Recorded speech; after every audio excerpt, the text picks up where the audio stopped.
Selamat malam saudara, program Maluku hari ini kembali hadir mengisi layar TV Anda edisi Kamis 1 Oktober 2020 bersama saya Monika Seipala. Dan saya Juan Sakorela selama 60 menit ke depan akan menemani Anda dengan informasi teraktual yang dihimpun oleh tim redaksi kami.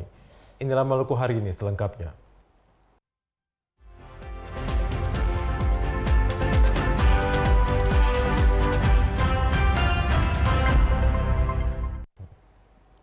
Kota Ambon sesuai peta resiko COVID-19, saudara, kembali lagi ke zona merah atau resiko tinggi. Dan hal ini diakibatkan adanya angka kasus positif dan kematian selama PSBB transisi tahap 5 kemarin.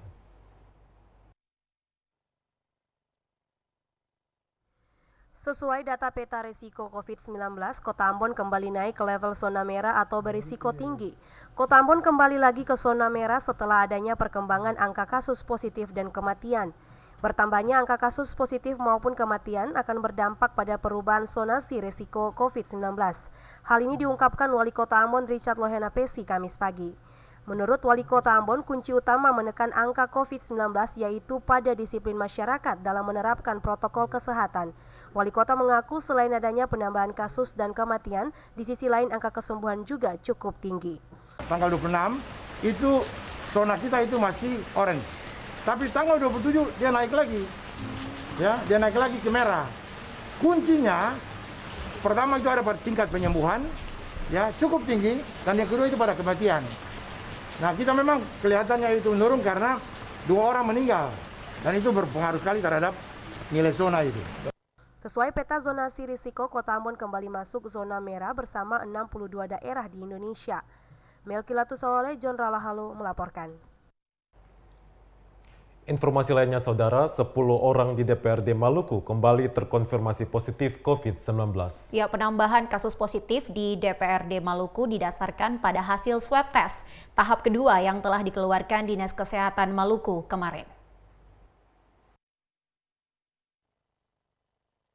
Pelaksanaan swab test tahap kedua yang dilaksanakan Sekretariat DPRD Maluku beberapa hari lalu diikuti 106 orang.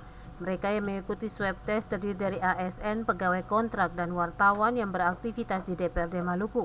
Setelah diperiksa 46 sampel swab test tahap kedua yang diikuti ASN dan pegawai kontrak serta wartawan telah dikeluarkan oleh Dinas Kesehatan Maluku kemarin. Dari 46 orang tersebut, 10 diantaranya dinyatakan positif.